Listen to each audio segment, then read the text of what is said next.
Subscribe कीजिए आपके अपने YouTube channel education for CBSE को और बेल आइकन को दबाइए ताकि आप अपने लेटेस्ट वीडियो सबसे पहले देख सकें। हेलो प्यारे बच्चों, आप लोगों का बहुत बहुत स्वागत है हमारी YouTube channel education for CBSE में।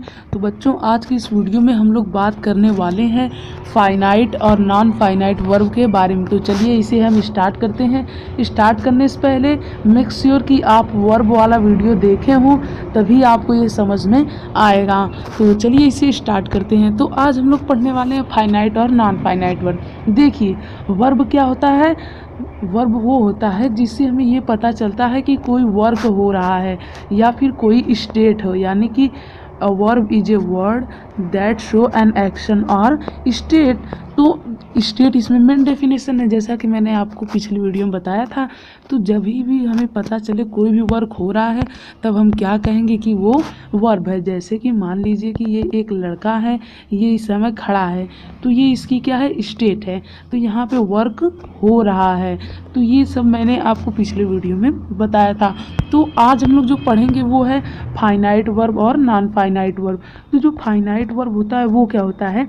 देखिए, जो वर्ब क्या क्या मैंने बोला, जो वर्ब चेंज हो जाते हैं कंडीशन के अकॉर्डिंग, यानी कि जो वर्ब कंडीशन के अकॉर्डिंग चेंज हो जाते हैं, उन्हीं को हम लोग क्या बोलते हैं?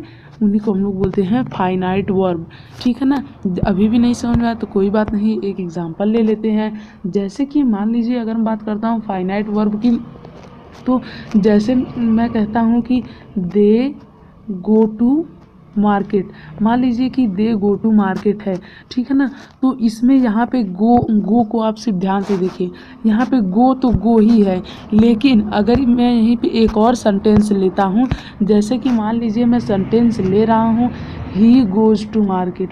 अब यहाँ पे अकेला आया तो ये क्या हो गया? ये हो गया गोज़। तो यहाँ पे जो गो है वो कंडीशन के अकॉर्डिंग बदल जा रहा है, और गो ही क्या है? वर्ब है।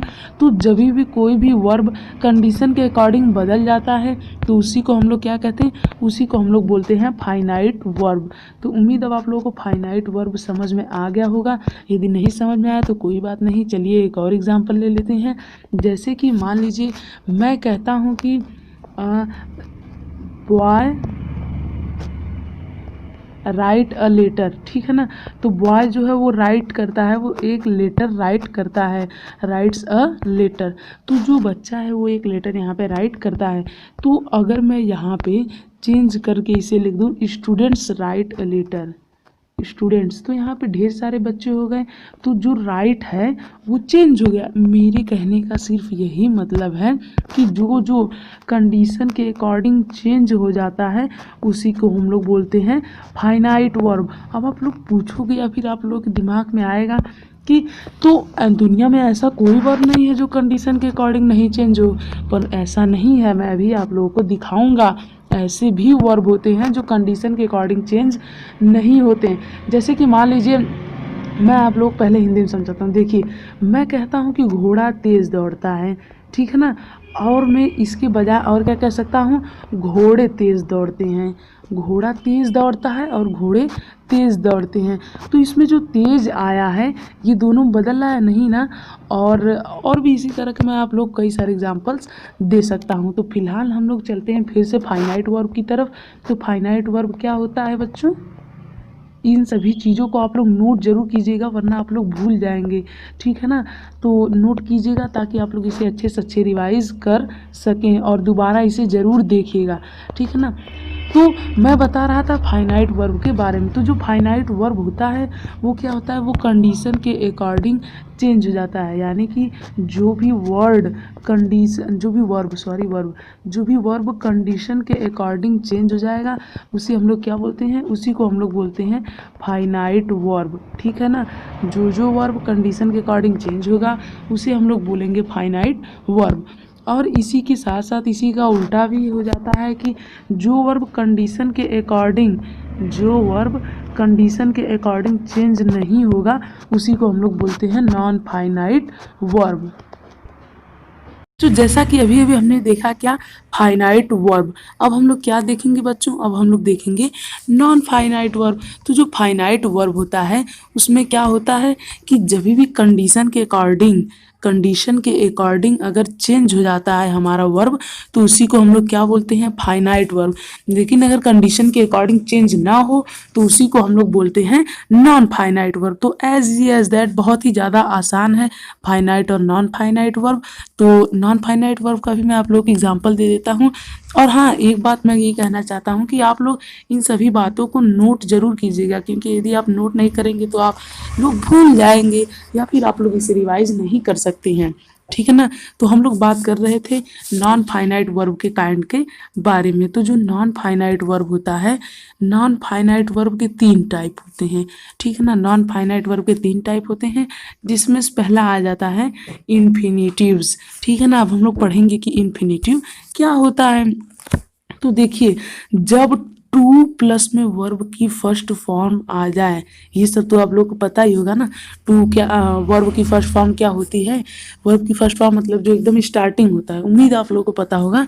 तो जब टू प्लस वर्ब की फर्स्ट फॉर्म आ जाए, ठीक है ना, जब टू प्लस वर्ब की फर्स्ट फॉर्म आ जाए तो वहाँ पे इन्फिनिटिव होता है। जैसे कि टू डू हो गया या फिर टू स्पीच हो गया। तो ये सब जितने भी हैं ये सब क्या है, इन्फिनिटिव है, ठीक है ना। जैसे कि मैं बात करता हूँ, हाँ, जैसे कि मैं लिखता हूँ कि बॉयज लाइक टू प्ले, यानी कि जो लड़के हैं वो खेलना पसंद करते हैं। तो यहाँ पे जो टू आया है, जो टू आया है ना, टू प्ले, तो ये क्या हो गया, ये हमारा हो गया इन्फिनिटिव। अच्छा, अब आप लोगों को मैं एक सेंटेंस देता हूँ, आप लोग अपने मन से सोचिएगा और अपने आप को ही बताइएगा कि आप लोगों ने इसका सही आंसर दिया है कि नहीं। मैं आप लोगों के सामने एक सेंटेंस देता हूँ, ही गोज टू स्कूल। अब आप लोगों को बताना है इसमें कि इसमें इन्फिनिटिव कहाँ है, और आप लोग अपने मन में थोड़ा कुछ समय तक सोच लीजिए। तो उम्मीद आप लोग अभी तक सोच चुके होंगे। तो यहाँ पे इसका आंसर ये है कि यहाँ पे इन्फिनिटिव नहीं है, ठीक है ना। ये काफ़ी मज़ेदार था, यहाँ पे इन्फिनिटिव है ही नहीं, क्योंकि मैं बोला था कि टू प्लस में वर्ब की फर्स्ट फॉर्म होनी चाहिए, लेकिन यहाँ पे तो टू प्लस में नाउन था ना, तो ये इन्फिनिटिव नहीं होगा। टू प्लस में वर्ब की फर्स्ट फॉर्म होनी चाहिए, इस बात का बहुत ही ज़्यादा आप लोग ध्यान रखिएगा। और जैसे कि मैं आप लोग को एग्जांपल देता हूँ कि he do not fear, he do not fear to die, यानी कि वो मरने से डरता नहीं है। अब आप लोग बताइए कि इसमें इन्फिनिटिव कहाँ है। और एक बात मैं आपको पहले ही बता दे रहा हूँ कि इसमें इन्फिनिटिव है, वो है टू डाई। क्यों? क्योंकि डाई जो होता है वो वर्ब की फर्स्ट फॉर्म है और डाई एक वर्ब है। तो आप लोगों को वर्ब का विशेष ध्यान देना है इन्फिनिटिव फाइंड करते हुए। तो उम्मीद है आप लोगों को इन्फिनिटिव समझ में आ गया होगा। तो चलिए अब हम लोग बढ़ते हैं आगे। और जो इन्फिनिटिव है, अभी तक हमने जितना भी पढ़ा ये सब हम लोग पढ़ क्या रहे हैं, ये सब हम लोग पढ़ रहे हैं नॉन फाइनाइट वर्ब, ठीक है ना। हम लोग पढ़ रहे हैं नॉन फाइनाइट वर्ब। और नॉन फाइनाइट वर्ब क्या होता है, वर्ब का काइंड होता है। और वर्ब किसे कहते हैं, the verb is a word that show an action और स्टेट, स्टेट इसमें लगाना ना भूलें। तो जो पार्टिसिपल होता है ये क्या होता है कि सॉरी, इसके बाद जो दूसरा आ जाता है वो आ जाता है पार्टिसिपल। मैंने आपको बताया नॉन फाइनाइट के काइंड, नॉन फाइनाइट के काइंड में जो दूसरा आ जाता है वो आ जाता है हमारा पार्टिसिपल, ठीक है ना। तो जो ये पार्टिसिपल होता है, पार्टिसिपल भी एकदम उसी की तरह होता है, यानी कि ये भी नहीं चेंज होता है, ठीक है ना।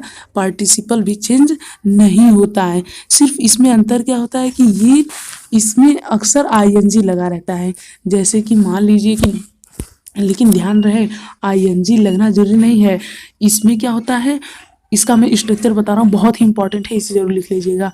वर्ब की फर्स्ट फॉर्म हो प्लस में आईएनजी हो और उसके जस्ट बगल में, उसके बेसाइड में क्या होना चाहिए, नाउन। अगल बगल कहीं में भी नाउन होना बहुत ही ज़्यादा ज़रूरी है, ठीक है ना। अगर ये आ जाए, इसका आप लोग स्क्रीनशॉट ले लीजिए, बहुत बहुत इंपॉर्टेंट है, अक्सर लोग इसे भूल जाते हैं नाउन को, ठीक है ना। तो जो पार्टिसिपल होता है उसमें आईएनजी लगा होता है और वर्ब की फर्स्ट फॉर्म, और उसके बगल में भी क्या होता है, नाउन होता होता है, तो इस बात को भूलिएगा बिल्कुल भी नहीं। तो चलिए अब हम लोग पढ़ते हैं इसके तीसरे कांड के बारे में, जो कि है जीरंड। अभी मैं इसे इसलिए पढ़ा रहा हूँ ताकि आप लोग कंफ्यूज ना हो, क्योंकि अब इन दोनों का एग्जाम्पल जब मैं आप लोगों को मिक्स करके दूंगा तब आप लोगों को अच्छे समझ में आएगा, क्योंकि अगर मैं अभी एग्जाम्पल दे दिया पार्टिसिपल का तो आप लोगों को अच्छे समझ में नहीं आएगा। तो चलिए अब हम लोग बढ़ते हैं आगे और पढ़ते हैं जीरंड के बारे में। जीरंड में भी आईएनजी होता है, लेकिन इसके आसपास कोई भी नाउन नहीं होता है, यानी कि जीरंड जो होता है इसके आसपास कोई भी नाउन नहीं होता है। जी हाँ, तो बात करते हैं पार्टिसिपल वर्सेस अब हम लोग बात करेंगे जीरंड के बारे में, ठीक है ना। तो जो पार्टिसिपल होता है इसके बगल में क्या होता है, नाउन होता है, इसके बगल में नाउन नहीं होता है। और जो पार्टिसिपल होता है इसमें वर्ब की फर्स्ट फॉर्म प्लस में आईएनजी लगता है, और इसमें भी सेम चीज लगती है, वर्ब की फर्स्ट फॉर्म प्लस में आईएनजी। तो चलिए अब हम लोग लेते हैं कुछ एग्जांपल्स और समझते हैं इसे और जी ज़्यादा डीप में। तो यहाँ पे अगर मैं कहूँ reading is a good habit, तो यहाँ पे जो रीडिंग है वो क्या है, अच्छी आदत है। रीडिंग इज गुड हैबिट, तो जो रीडिंग इज गुड हैबिट है, तो इसे आप लोग एक बार सोचिए ये क्या हो क्या सकता है। ये हैबिट की स्पेलिंग मान लीजिए आप लोग अपने से मैनेज कर लीजिएगा। तो सोच लिए होंगे, उम्मीद है आप लोग सोच लिए होंगे वीडियो पॉज करके। तो देखिए यहाँ पे रीडिंग के बाद कोई भी नाउन आ रहा है ना, नाउन आ रहा है, नहीं आ रहा है नाउन, कोई भी नाउन नहीं है। ये क्या है, ये तो है हेल्पिंग वर्ब। तो ये क्या हुआ, अगर इसके बगल में नाउन नहीं आ रहा है तो ये क्या हुआ, जल्दी से बोलिए, ये हुआ जीरंड। जीरंड के बगल में क्या आता है, नाउन नहीं आता है, ठीक है ना। जिसके बगल में नाउन ना आए उसे हम लोग क्या बोलते हैं, जीरंड। और एक और एग्जाम्पल मैं ले लेता हूँ, जैसे कि मान लीजिए, रुकिए अभी मैं सोच रहा हूँ, जैसे कि मैं एग्जाम्पल ले लेता हूँ कि I am going to your house now, ठीक है ना। तो इस समय I am going to your house now, तो यहाँ पे जो योर हाउस है वो क्या है, नाउन है, ठीक है ना। I am going to your house, इसे आप लोग लिख लीजिए, मेरे बोर्ड में जगह नहीं है इसलिए मैं नहीं लिख रहा हूँ। देखिए लिख लीजिए, I am going to your house now, यानी कि मैं तुम्हारे घर जा रहा हूँ। और इसमें जो योर हाउस है वो क्या है, वही तो नाउन है यहाँ पे, ठीक है ना। तो उम्मीद अब आप लोगों को समझ में बहुत ही अच्छी तरीके से आ गया होगा, ये नाउन था इसीलिए क्या हुआ, पार्टिसिपल। तो बस आज की इस वीडियो में इतना ही, उम्मीद आप लोगों को बहुत ही अच्छी तरीके से समझ में आ गया होगा। अगर वीडियो अच्छी लगी हो तो प्लीज़ इसे लाइक करें और हमारे चैनल को प्लीज़ सब्सक्राइब कीजिए। आप लोग सिर्फ वीडियो देख के चले जाते हो, जो आपका फ़ायदा करा रहा है, जो आपको फ्री ऑफ कॉस्ट पढ़ा रहा है, उसके लिए आप लोग इतना तो कर ही सकते हैं। सो प्लीज़ सब्सक्राइब करके ही जाइएगा, वैसे ही मत जाइएगा। सो थैंक यू, जय हिंद, मिलते हैं अगले वीडियो में।